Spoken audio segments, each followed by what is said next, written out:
Hello everyone, सबसे पहले आप इस ग्राफ को देखो। You will find in this graph कि कैसे लास्ट 5 to 10 इयर्स में global income and wealth inequality बढ़ गई है। That means the global bottom owns only 2% of the wealth while the global 10% owns 76% of the total household wealth. So this is a shocking fact and ये income gap हर साल बढ़ता ही बढ़ता जा रहा है एंड इसमें लोगों को नहीं पता है and they are not able to figure out कि कैसे रिच लोग अपनी वेल्थ मैनेज करते हैं, कौन सी tips tricks and hacks use करते हैं which are not actually used by a lot of middle class people. जैसे हम और आप क्या चीजें यूज करते हैं डेली बेसिस पे। We follow the herd mentality जिसमें we just blindly copy what the other person is doing. So इस केस में rich people stand out, how they become outliers, we are going to discuss that in this video. So let's go. So even if you've been following the world news right now, Adani versus the Hindenburg report, you will find out that Adani has actually owned 75% of its wealth and tied up his wealth in his company. But at the same point of time, he has also built a home office in Singapore to manage his personal wealth. उनकी और उनकी family की personal wealth. So how is this happening? On the one side, उनकी पूरी wealth उसकी company से tied up है। At the same point of time, उनकी पर्सनल वेल्थ भी ग्रो कर रही है and they have hired an outside firm to do this. How is it possible? It's because just they are smart. Even if you look at a lot of numbers where people have actually declared bankruptcy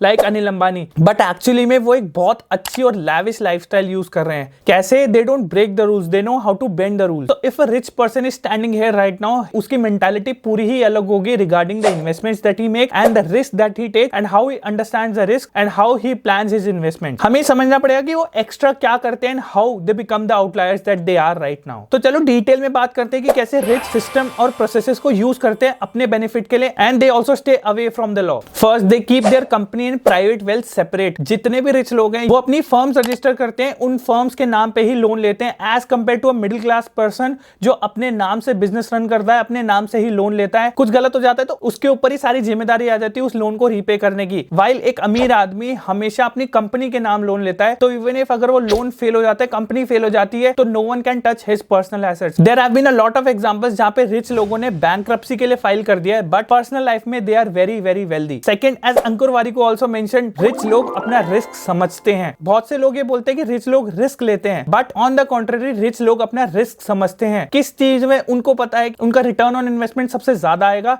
they take the risk on that, they bet on that because they know a lot of internal things that are going about and they're very smart about their investments. They take their time to thoroughly research the risk and the investment that they are getting into, but they also understand कि कितना degree of risk वो ले सकते हैं and वो समझते हैं उस चीज को। That's why they're able to get on the 1%. Third, they prioritize saving and investment as a significant part of their income. They understand कि building wealth is a long-term process. That's why they inculcate a lot of patience and discipline while they are investing. आप कभी भी देख लो, कोई भी अमीर आदमी हमेशा स्मार्ट इन्वेस्टमेंट डिसीजन ही लेता है। They make smart investment decision that grow their money with time. Now if you compare this with a middle class person, हम जैसे लोग पैसा निकाल लेते हैं स्टॉक मार्केट से जब वो डूब रहा होता है, when it's the best time to invest. तो it's a lot of market sentiments that move the retail investors. At the same point of time rich people understand what's going on in the economy and the market right now and how they can become an outlier. So they will invest their money when it's the best time, when the markets are down. And middle class people डर जाते हैं बहुत ज्यादा, we are fear driven, FOMO के चक्कर में we don't invest. We see okay अब ये तो डाउन ही पड़ा है, 3 महीने से डाउन पड़ा है, कोई फायदा नहीं इन्वेस्ट करने का। एंड व्हेन दे सी सब कुछ ऊपर है, सब कुछ हरा रहा है, देन दे इन्वेस्ट, सब कुछ महंगा खरीद लेते हैं and there is no point of making profit. So that's why only 1% retail investors are actually profitable out of the total investing in the stock market. Fourth, the rich always have a better connection and reach to the other people outside in this world. So कोई भी काम उनको करवाना होता है, they have better and great connections. So that's why उनके काम होने में सबसे कम टाइम लगता है as compare to middle class people जिनको सब कुछ खुद करना है एंड सबसे बेस्ट कनेक्शन भी नहीं होता मिडिल क्लास लोगों के पास। So they invest their time and energy into something which might not be fruitful